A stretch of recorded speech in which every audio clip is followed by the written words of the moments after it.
Then they had to sell 50% more phones in the fourth quarter. And I was on your show in August saying, I think Apple's going to have a huge problem because people are worried about China, yet they're somehow not worried about Apple that's got high teens percentage of revenue. $20 off the high. Yeah, but that has nothing to do with what Jason's talking about in terms of innovation, What got you here will not get you there. Yeah, and that's their the core point. problem. They are resting on the laurels of Steve Jobs' legacy. They need to put Tim Cook in another position, get Elon Musk in there, let him run the company. Find somebody like that, somebody who is maniacal about product. I mean, let's just sit here and realize that iPods are the greatest headphones ever made, and that's the greatest thing they've done over there in 10 years. It's a disaster. And if they take that store footprint and they put a Model 3 in every one, if they put a Peloton tread in there, and I've been using the tread, it is exceptional. Peloton is the Tesla or the iPhone of sports equipment. It would go gangbusters. They would go from 500,000 Peloton subscribers to at least 10 million. That's the type of acquisition you need to make if you're going to compete. And they just have way too much pride. They think that they make the best products in the world and nobody else can. Incorrect. Tesla, Peloton, Facebook, Google, all making wonderful products right now. The Pixel 3 with Google Fi is a better experience than the iPhone. I have both. I use both. I've used every version of both phones. The Google Pixel is a better phone. Do you agree with this or you disagree? I just think there's a huge opportunity around Apple TV and combining what they've built there with a streaming service that would give them an enormous competitive advantage over the other players in the streaming space. And I just is it coming in the next couple of weeks? This is what I would say with regards to that. I think Apple TV is going to be a humongous disappointment, and this is why. Why do you get a TV service? It's for content. Now, you were asking me that as a question. Yeah. I was stumbling there for a while. Why do you use the television? Now here's the thing, right? Yeah, exactly. But there's this little company called Disney that's coming out, and they plan on bundling Disney along with ESPN, along with Hulu for $12.99 a month. Game over. They are going to absolutely crush everybody else who's trying to launch a streaming service, including the incumbent Netflix. If you're them, you've got a rather big problem on your hands. Well, their stock has shown that. And, well, the funny thing is Netflix's subscribers in the U.S. declined sequentially for the first time in a decade. That's without having Disney in there pushing their content. So you look at Apple and you go, well, where's the big store of content that they're going to have? Now, the good news is they have an installed base of 900 million iPhones. They have 1.4 billion devices. There's going to be some set of people that do say, okay, I'm going to buy that. I haven't heard anybody on this desk talk about the services business. Yeah, but the reason is the services business is 10% in and of itself. The services business is 10% of revenues. Yeah. iPhones is 50% of revenues. There's a reason why revenues are up 1% year over year and earnings are down 5%. It's great to say, well, don't look at this. Go look at that 10% piece. Well, yeah, but that 10% piece isn't big enough to move the needle. Now, wearables is, I think, 19% or so of revenues. That's growing very rapidly. But again, you have to look at this in total. Yeah, the stock's done well, but it's not what it's doing to this point. You're looking at this and going, all right, there's a big gaping hole between now and this time next year when they have a 5G phone. I'm looking at a company like Activision, which is changing gears. You're going to see Microsoft, Amazon, Google all launch game streaming services. And if you look at a tweet I put out last week, I've got two nerds living in my basement. My wife prefers to call them children. But, they were all geeked up about the new launch of World of Warcraft coming, right? And we're in Hawaii surfing, and they're like busy making names for the World of Warcraft launch, right? That's gone from 12 million subs to less than 3. And this whole free-to-play genre, everybody's heard of Fortnite, PUBG, that started in the beginning of 2017. That's crushed that whole sector. I mean, Activision's down 34% from its 52-week high. Now, what happens with streaming, though, is you go from being able to play games on your console. There are only about 50 million Xboxes, PlayStations, etc. sold last year, to all of a sudden, if you can play that on the 1.5 billion smartphones sold every year, that becomes much more interesting. And Call of Duty, which is the big Activision game, that's expected to be able to be played on mobile coming up soon. So those are things that are interesting. There's a lot of content from those games. Yeah, I just think Apple TV will not exist in 5 to 10 years. Not the hardware part, but the subscription. They'll cancel that service. They have no business being in that. They're horrible at content. And their whole concept of like not doing edgy content in the age of Succession and HBO battling it out with Netflix to see who could be more edgy, and AMC. It's just a disaster. They need to really rethink everything. But the subscription revenue, we're seeing many startups in Silicon Valley. Calm.com is one of the ones I invested in. We own 5% of that company. They're going to do $160 million in subscriptions this year, and they fork over 15 to 30% of that to Apple. That is a very real business. It may be a slow burn, but it is the future of consumption. People don't have to make a cognitive decision to buy a product. They can just subscribe and cancel at any time. That leads to a lot of sampling, and it's going to be a ginormous. I mean, quite honestly, if Apple bought a content maker, like, I mean, if you think about the streaming services coming, you've got Disney, obviously the juggernaut in the space. But Comcast is coming as well. They own NBC Universal, right? Obviously a lot of content there. And then you have AT&T launching their own streaming service. They own Warner, which obviously Harry Potter, etc. And so you look at all of this and you say, well, what's the big content that Apple owns? No, and you go, well, if they bought some of these media companies that are now trading at like 6 times, earnings, which given Apple's trading at about 17 times, you go, okay, at least you could make the argument we've got some interesting content that people might want to watch. Right now they're doing one-off deals with some, people like Oprah and Steven Spielberg. And this that goes sounds back great, to the but first it's not, point about them having no audacious nature in them to buy things. Iger was like, you know what? Pixar, Marvel, I'll take it all. Star Wars, I'll take everything. They don't sit there going, oh, you know what, Star Wars, we didn't make Star Wars. Oh, we didn't create the Marvel Universe, therefore we can't buy it. That's why we own Disney. We love that. They're going to be the winner. They have $200 billion. What are they doing with it? They bought Beats for $2 billion. I mean, Zuckerberg paid $19 billion for WhatsApp. That was, I think, 20% of the company at the time, or 15% of the company. Can you imagine Apple making a bet like that? Of course not. That's why you have to take the guy in the seat who's been a great steward for 10 years and move him out. And put somebody in there who has the guts to buy something. Provocative thoughts, as always. I would expect nothing less from Jason Calacanis. He's going to stick with us. Dan, thank you for being here. Great to get your insights on all things tech. Dick Costolo is going to stick around as well. Coming up, big tech under fire. U.S. states taking aim at Google. An antitrust announcement expected in a matter of hours. How the Valley is preparing for regulation. Halftime report back right after this.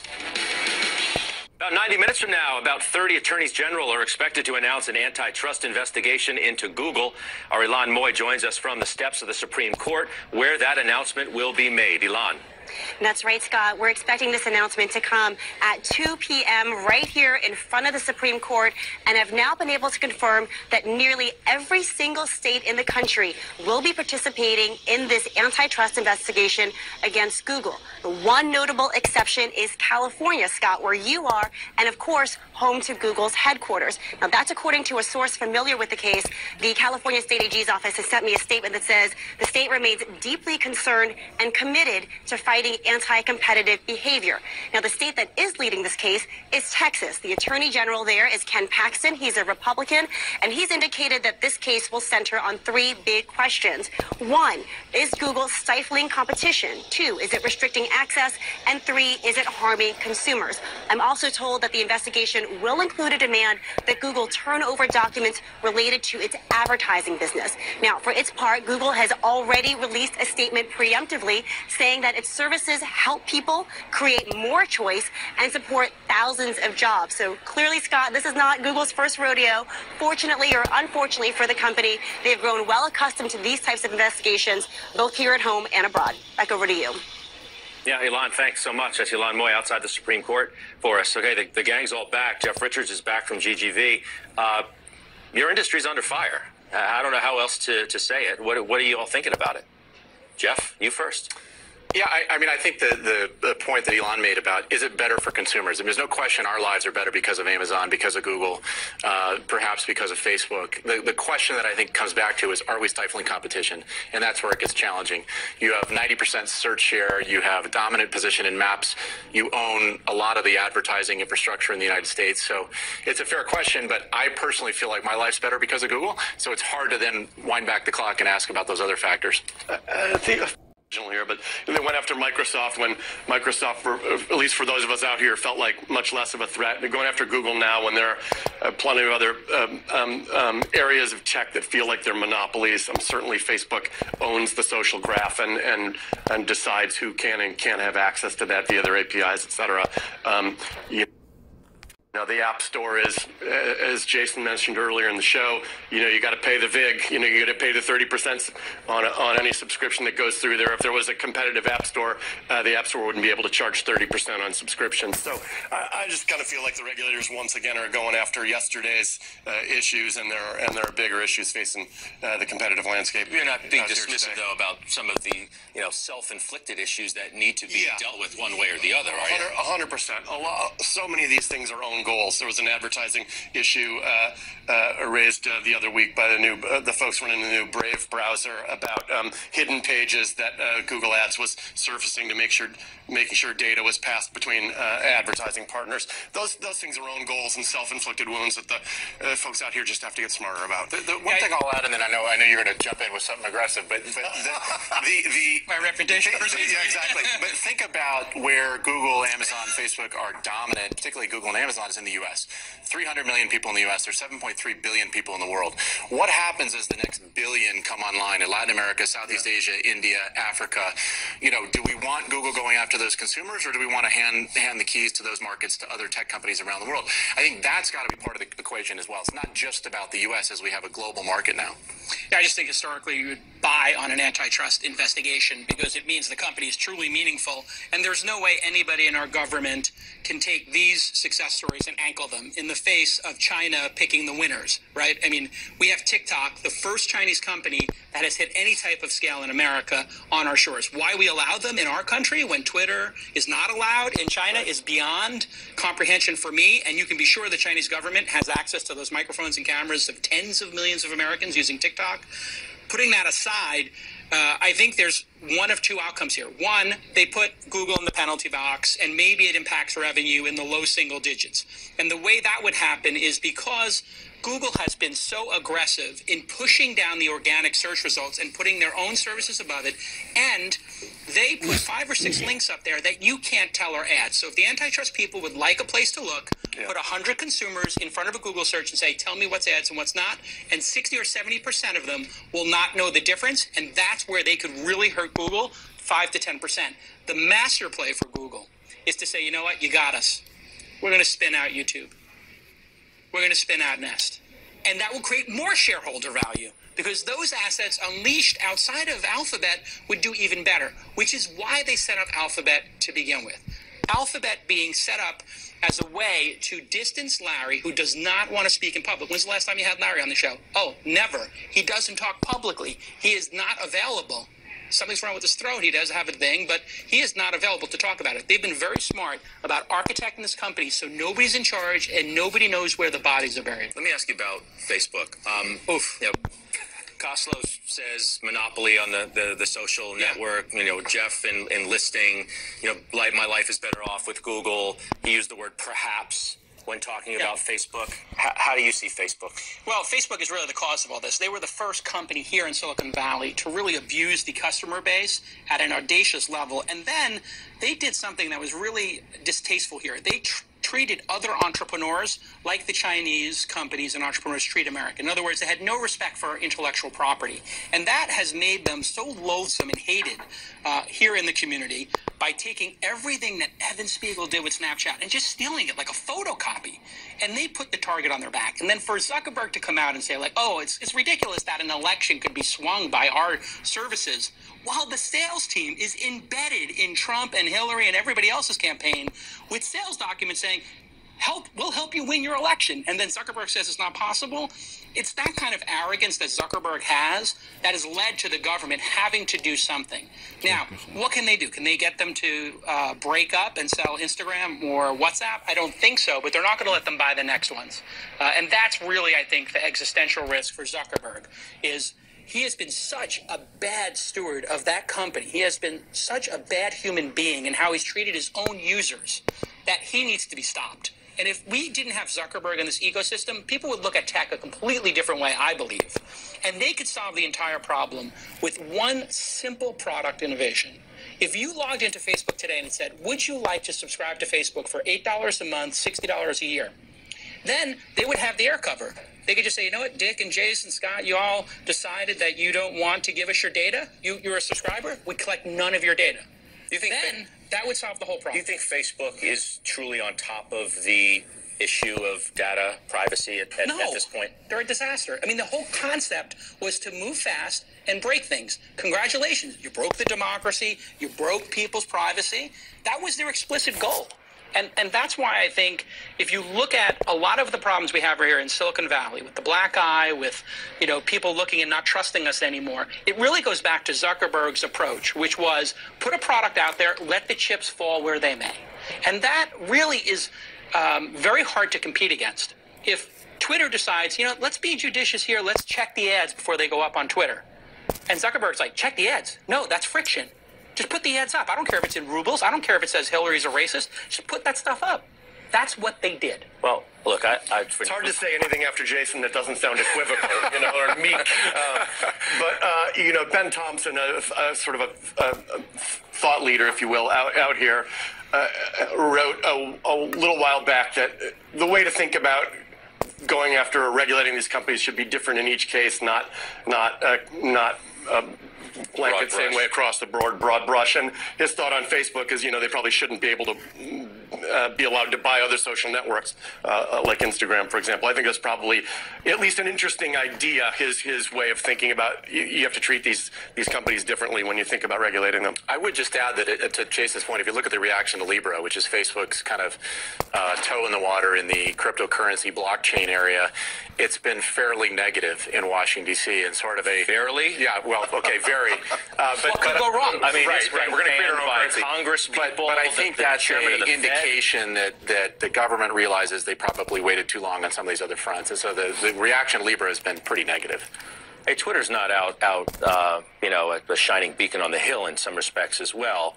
I mean, people describe it as a cesspool at certain points for the discourse that it puts forth as well. There are, issues that exist with that service too. How would you handle that today if you were still running it? I think that these CEOs and leaders of these companies, and I know Jack and the team there think about this stuff all the time, have to do something that's probably to date been would make them cringe, and that's you have to start treating all these accounts differently, meaning that you've got high authority accounts like, I don't know, newspaper accounts, New York Times, New York Post, pick your publication, that may be allowed to tweet things that a user who just signed up yesterday and has 0 followers shouldn't. So, for example, I'll give you a quick example.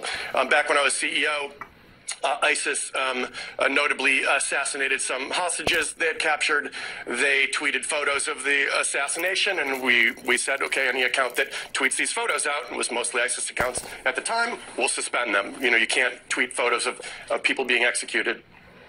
The next day, or not the next day, a couple hours later, I think it was the New York Post, tweets out what is the cover of that evening's New York Post, and it's the photos of these guys being executed. So now you're like, okay, well, now what do we do? I just think that these companies can't treat all accounts equally and consistently, and have to start thinking of different tiers of accounts, and accounts that have just signed up and have no followers and no avatar and haven't sent their phone number in, maybe shouldn't be allowed to reply in real time to leaders of the world and high authority accounts on the platform, etc. Or at least have those things only be seen by their followers and not everybody.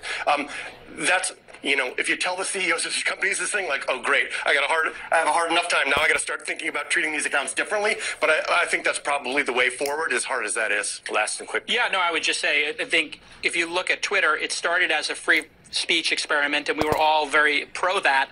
But when you hit scale, things change, obviously, and I think that's a really illustrative example with the assassinations or the murders.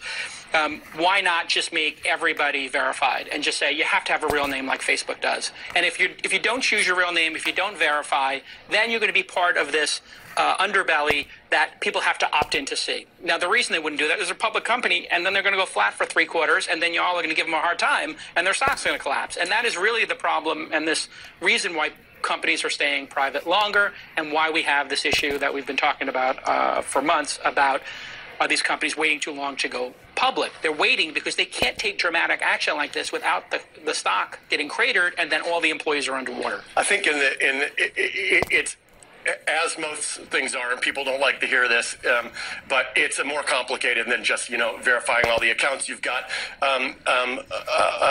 people who are under political pressure in lots of countries outside the United States where you're not allowed to speak freely, like Tunisia, where the Arab Spring really started and swept across North Africa. Those people were all tweeting under assumed names, and that's how they were able to organize and protest without the government knowing, like, that's this guy who lives at this address, let's go tie him up before the protest.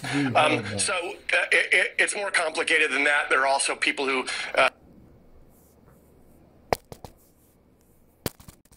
not allowed to speak freely, like Tunisia, where the Arab Spring really started and swept across North Africa. Those people were all tweeting under assumed names, and that's how they were able to organize and protest without the government knowing, like, that's this guy who lives at this address, let's go tie him up before the protest. So it's more complicated than that. There are also people who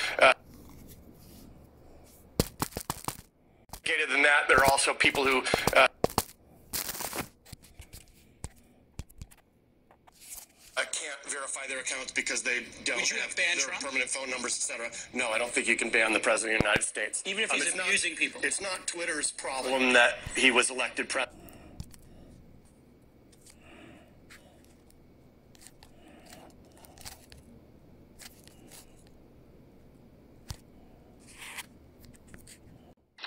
New eateries have been added to the Michelin Guide's Bib Gourmand list this year. The category features hawkers and restaurants serving quality food priced below $45. There are now 58 on that list, and Melissa Go checked out some of the new entries. A reflection of Singapore's diverse food landscape, many new dishes are making the list for the first time.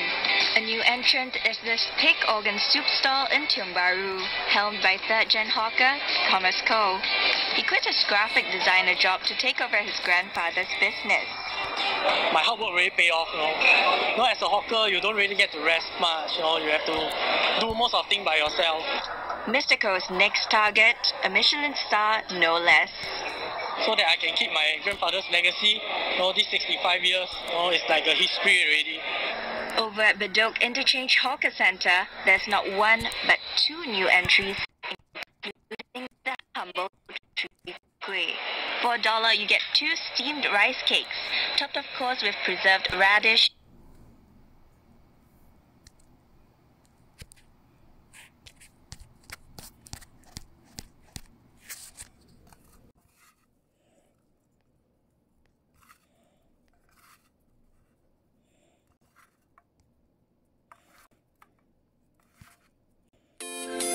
This Week in Startups is brought to you by Send Pro Online from Pitney Bowes. Save time and money no matter what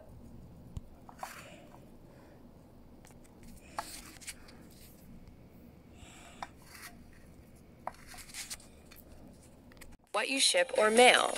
Try it free for 30 days and get a free 10-pound scale when you visit pb.com/twist. NetSuite by Oracle, the business management software that handles every aspect of your business in an easy-to-use cloud platform. Right now, NetSuite is offering you valuable insights with a free guide called 7 Key Strategies to Grow Your Profits at netsuite.com/twist. And LinkedIn. You need LinkedIn jobs to find the right people for your business. Post a job today at linkedin.com/twist and get $50 off your first job post. Upcoming launch event. Get your free Founder Pass or purchase a VIP ticket for Launch Scale in San Francisco, October 7th and 8th at launchscale.net/tickets. Hey everybody, welcome to This Week in Startups. We've got an amazing episode for you today. There is a new revolution going on in startup land. It's called the no-code movement. What does no-code movement mean? Okay, very simple. It means when you start a company, you don't need a developer. Wait, what? You don't need a developer?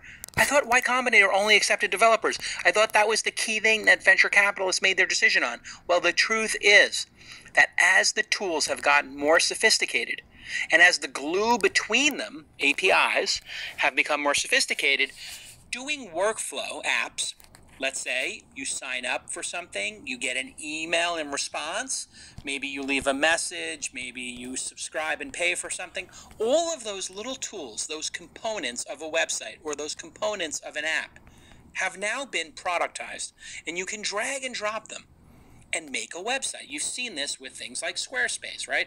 You can build a beautiful website with Squarespace, use the code TWIST, and get 10% off, yada, yada, yada.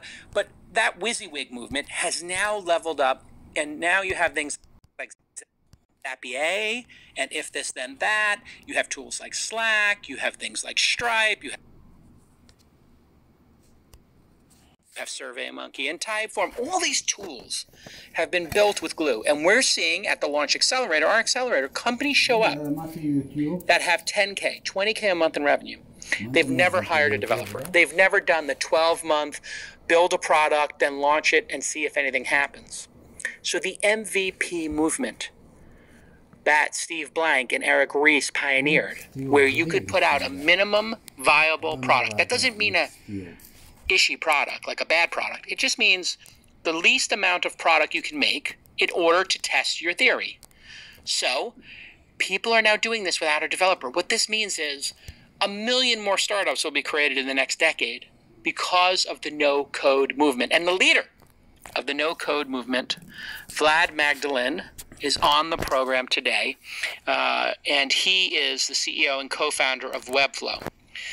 Now, what's also really interesting about this company is that they are also part of a new movement I call the Pegasus movement. Have you heard of this?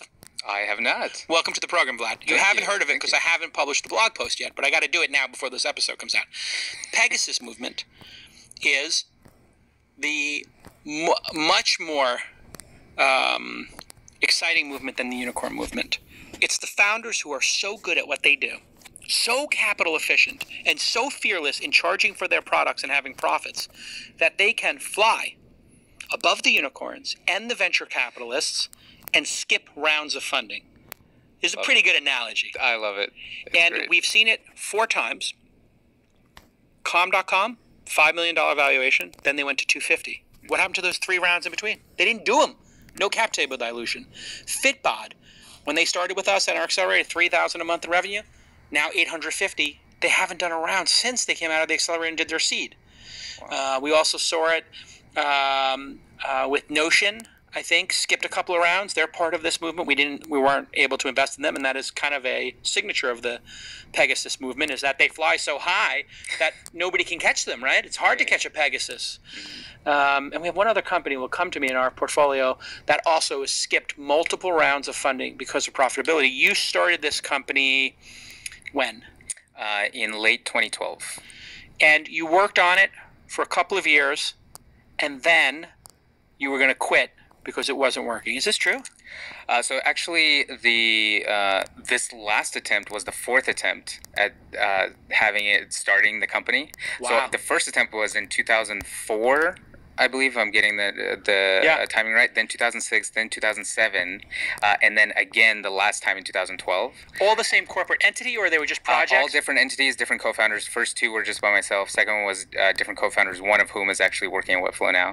Great. This last time, hopefully last time, last and final time, was started in late 2012, and that's around the time where so the same co-founders as now. One of them is my brother. One of them is a coworker at Intuit. That's when I almost went bankrupt, and the company went bankrupt. Wow. Because we first wanted to just bootstrap. We wanted to do a Kickstarter campaign, and I only had like 3 months of family runway to like invest in the company. It ended up, so I kind of promised my wife like, oh, we're gonna get funding within no problem. of course. I mean, not a big deal. Leave this, well-paying job and just do the startup thing. But then we ended up going more than 12 months without funding. Oh, wow. So that's where, and my on fumes, and my daughter ended up having really like critical surgery, and it was like catastrophic health insurance, and so we almost kind of fizzled out about 6 months after founding. Wow. This was like pre-Y Combinator, pre-funding and everything. We were like about ready to give up, go back to our jobs. I'm falling in love with you right now, Vlad. I'm literally like, as an investor and a founder, it's just like, I always tell people the reason companies fail is not because they run out of money. It's because the founder quits. Yep. You worked with no salary, and you convinced your team and your co-founders to work without a salary? Yep. For 6 months, 12 months? For 12 months. Actually, such a 12 samurai. months total. The last 3 months we're working on minimum wage because YC told us, hey, you have to pay yourselves. If one of the founders quits and didn't get paid, then there's like a liability. Exactly. Because you don't own the IP assignment. Exactly. The intellectual so property. there has to be like consideration. There has to be something in order for you to own that IP. Right. Yeah. And it wasn't until August 2013 and September 2013 when we did our seed round that we were able to actually pay ourselves. And you posted this story on Hacker News, I guess, back in 2013. Yeah, so that's the didn't post the full story. Didn't, but we did around the beginning of 2013. That's when we were like, I was almost bankrupt.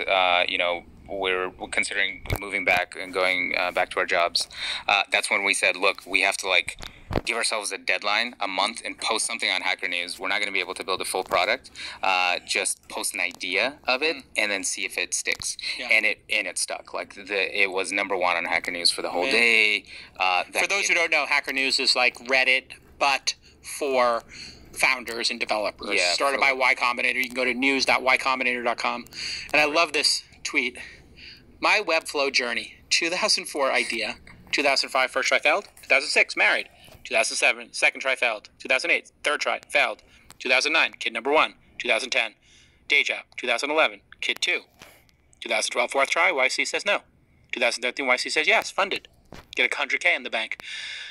2014 hard work begins. Wow, you are a real Jedi samurai. It didn't feel like it at the time. Of course it doesn't.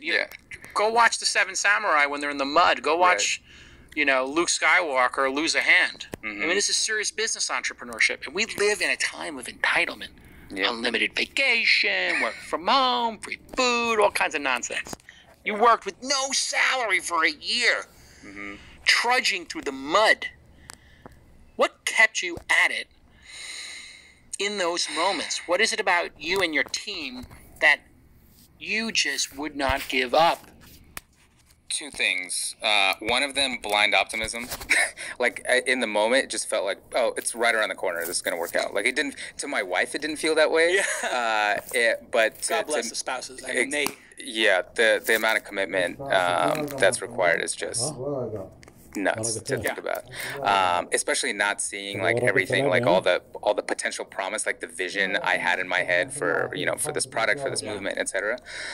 So that's part of it. Sort of like blinds you to reality and has you make like pretty dumb financial decisions. Like I pulled out almost all of my money from 401k, which is like a huge penalty when you do it. Yeah, you gotta pay tax on it. Exactly. Which I wouldn't advise friends to do, but in the moment it's like, all right, it's just like another place to get money to pay the bills, etc. And this is with a kid. But there's two kids at the time. They were 1 and 3 when we first that's started. quite a discussion with your spouse. Yeah. I'm going to take $50,000 out of her 401k. Right, exactly. And plow it into my third swing at bat, fourth swing at bat. And it wasn't just that. We had to sell 2 cars and switch them to, because we had cars that we had paid for before. We sold both cars and switched to leases, so that way it's like you get some cash in the bank to pay for rent, and then you have like a couple $100s a month or whatever. And I think we racked up close to $60K in credit card debt. Those like personal. Exactly. Those 2%. You'd sign yourself a check for. And of course, this I'm speaking from a position of privilege. The fact that I had the credit is awesome. A lot of people don't have that, but it was still you weren't going to have it for much longer. Let's be honest. Razor's edge for sure. Yeah. The second part I think is what you mentioned around like the impact of like this vision of what no code can do. This started in 2000. for when I wrote my senior project on this idea, because I was working at an agency and I saw what I was an intern that was translating designs into production. So basically, this was in San Luis Obispo. I was going to Cal Poly, and there was an agency called Web Associates. Now, like they've been in St. Louis Obispo. What's it like down there? San Luis Obispo. San Luis Obispo. It's amazing. The Central Coast. Yeah, it's like I've never been there, but people rave about it. I want to retire there. Yeah. It's amazing. It's like the weather's great. The beach is right there. It's a small college community, town. right? Yeah, it's amazing. Why hasn't that blown up? Like, because you would think that San Francisco and LA would become a mega city at one point, and everything in between would connect them, kind of like in Judge Dredd, but without the dystopian kind of parts to it. But you would think, like, you know, Tokyo has expanded and just keeps growing. Why hasn't Silicon Valley grown down to St. Louis Obispo, or, you know, Santa Barbara and Los Angeles connected? I think transportation infrastructure one. So, you know, Tokyo has amazing train coverage. Bullet train, here we don't have the same. And I think now with remote, like more remote companies, more remote tools, this is starting to happen. Yeah, it's going to be big. Yeah. All right, especially when we get back from this quick break, you just raised $72 million. $278 million pre-money valuation, puts you at a $400 million post, and the whisper number, $20 million plus in revenue. What I want to know when we get back from this break is, what was it like to go back to venture capitalists who said no to you for a decade, and for you to turn over the stone cold nuts, and then have those venture capitalists fund your company with a $72 million air quotes Series A, when we get back on This Week in Startups. You are a busy founder. We know this. And you should not be waiting in line at the post office. You need to send packages all the time. I know that. I do too. Well, you're going to do that right now by not searching for postal rates, not searching for packaging. Nope. You're going to go to Send Pro Online from Pitney Bowes, and you'll be able to send all of your packages, all of your mail, right from your desk for as low as $4.99 a month. It's basically free. And no matter what you send, the packages, overnights, or letters are going to get there perfectly. Just click send and save with this offer for Send Pro Online. For $4.99 a month, you can print and ship labels, okay, nice and easy, as well as stamps. No more going to your post office. You can get those stamps right off your own printer, and you're going to compare the rates using their online software, so you get the best deal. And you're going to gain access to very special USPS savings for letters and priority mail shipping. People don't know about priority mail from the U.S. Postal Service, but it is awesome, and it's affordable. So you can track your shipments and get email notifications when they arrive. Here's your call to action. This Week in Startup listeners receive a free 30-day trial, plus a free 10-pound scale to accurately weigh packages, because that's usually you overpay and you just throw 20 extra stamps on there because you don't want to get it sent back. That's dumb. Get the free scale, people. Go to pb.com/twist, pb.com/twist to get your free 30-day trial, plus a free 10-pound scale. Experience the better way to ship with a free trial of Send Pro Online from Pitney Bowes. Save time and money. Okay, let's get back to this amazing episode. Welcome back to This Week in Startups. I'm your host, Jason Calacanis, on tilt because somebody blocked my garage and I was about to ice pick their tire, Brooklyn style. Hey, but speaking of ice picking, Vlad, you must have visited dozens of investors during your decade-long suffering journey to get Webflow to this tremendous outcome. And then at some point, they could deny you no longer. Tell me about that. Tell me about all the no's you got and what that did to you psychologically. Talk to my wife.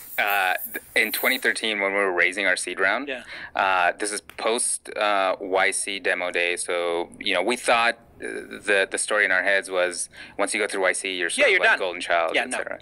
How many people you have in your class? 150? No, our class was really small. We had 45 companies, etc. You can go up market. You can build an enterprise sales team. It's all about like, all right, here's this thing working. Let's just pour more money into it, right? Whereas my first conversation with Arun was like, that's interesting. This is great. but you can really change the world with taking this way that you can apply no code to websites and apply it to all software. Yeah. You can get, like you said, millions of new products being created. You can have like entire businesses, just like what spreadsheets did. Capitalism is so important. Think about this. You got these socialist a-holes in the world who want... Where's this going?